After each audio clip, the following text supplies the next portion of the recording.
anti-2-star, anti-3-star, spread out or compact bases. This army works against every single Town Hall 15 base effortlessly. It's simple, reliable, and brutally effective. This is an old-school approach that feels like a classic RC Walk Dragon setup, but instead of the Royal Champion Walk, you're replacing it with a Super Archer Blimp. And today, I'm breaking down the full Super Archer Blimp Hydra army at Town Hall 15, how to build it, and how to execute it on any base. Let's start with the army composition. You've got 8 dragons, 6 balloons, and 4 dragon riders as your main push. There's 1 lava hound included, not for tanking during the push, but to send ahead of your blimp to soak black mines and ensure it gets deep into the base. For spells, you're running 6 invisibility spells, 1 rage spell, and 2 clone spells. One of those clones is in the clan castle, all to be used on the super archers. In the clan castle, you're bringing 4 super archers and 1 wall breaker. That wall breaker is crucial. It cracks the core compartment when raged, so your archers can hit more defenses through walls. And obviously, we're using the blimp as the siege machine. Now for the hero loadout. On the queen, we have the giant arrow to help pick off air defenses or sweepers, the healer puppet for survivability, and the unicorn for steady healing. On the king, you've got the yak to open walls, the spiky ball, and the electro boots for added speed. On the warden, we're using the owl, the eternal tome to protect the core push, and the rage gem to spike damage. Finally, the royal champion has Diggy to stun, the hog puppet, and electro boots to help her power through defenses.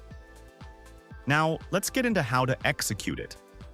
The entire idea of the Super Archer Blimp is to create a funnel, not just by clearing a few defenses, but by removing a full chunk of the base. That's what gives your dragons a clean, narrow path and keeps them grouped during the entire attack. So before the attack starts, scout the base and pick a high-value spot to land the blimp.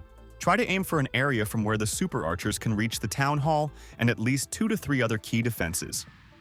In this attack, we're landing near the builder hut, close to the town hall. From this spot, the super archers can reach the monolith, the town hall itself, the scattershot above, and even the ground bow nearby. Start the attack by dropping the lava hound. It flies in first and tanks defenses and black mines. Then follow up with your blimp right behind it. Once the blimp reaches the target spot, this part is important. Drop the first invis spell, then pop the blimp. That way, the troops are already protected when they land.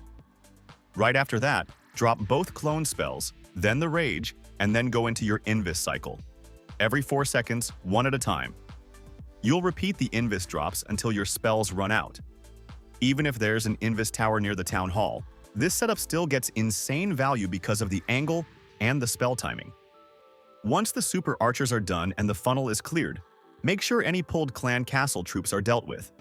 In this case, ice golems were drawn out, so we use the queen at the top to funnel and pull the ice golems into her range. Now send in the dragons, dragon riders, and balloons through the clean lane you've created. Hold on to your warden's ability until they hit the high DPS zone, then pop it to protect as many troops as possible through splash and traps. At this point, you can send the royal champion alongside the dragons, or keep her back for the cleanup. Either way works because the main army will already have done most of the damage.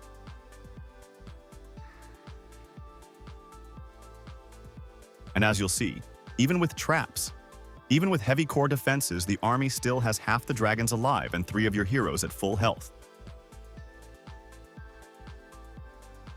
Let's check out another replay to really drive this home.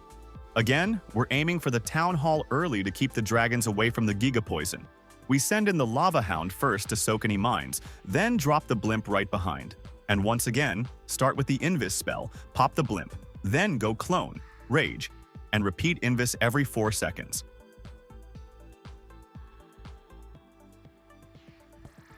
Watch the value. Just like that, the core of the base is completely gone. And now you've created a perfect pathing for the dragons to glide through.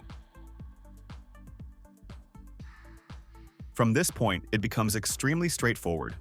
Drop the king and queen on one side, and spam the dragons and riders from the other. Make sure you send them from the easier side so the push is clean and fast. After that, you're really just watching and waiting to time your warden ability. Use the royal champion wherever you want. Backend, cleanup, or straight into the middle to help out. In this case, we barely even needed her. The army was so strong we could have probably swagged her entirely, but we dropped her in just to be safe.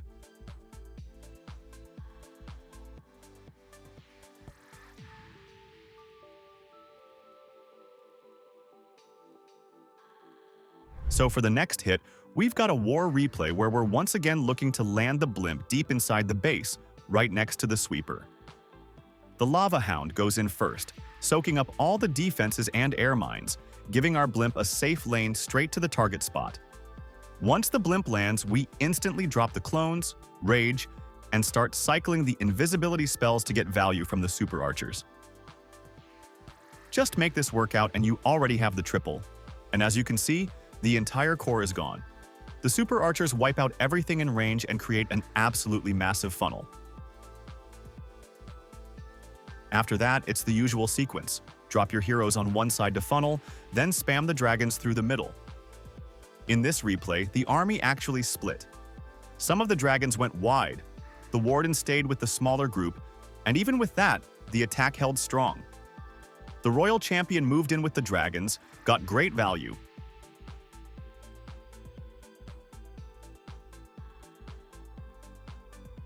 And even though the initial push didn't go perfectly, we ended the attack with 3 heroes still alive.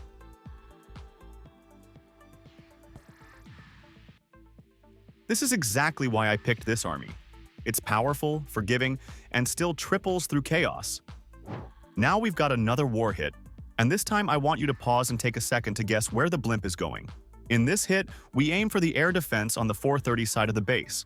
The Lava Hound flies in, tanks perfectly, and the blimp follows right behind. Once the blimp reaches the spot, it's the same sequence: invisibility, pop the blimp, drop the clones and rage, then cycle the invis spells. The super archers go to work and wipe out the entire right side of the core. That leaves a perfect path. Now here's what's different. We didn't bother funneling much at all. Dragons were dropped straight into the Eagle artillery, and the heroes went from the opposite corner. When you split the push like this, the dragons and riders clean up one side while the king and queen sweep the other. It actually ends up clearing the base much faster. And when you send the royal champion early into the push, she cuts through the base even harder.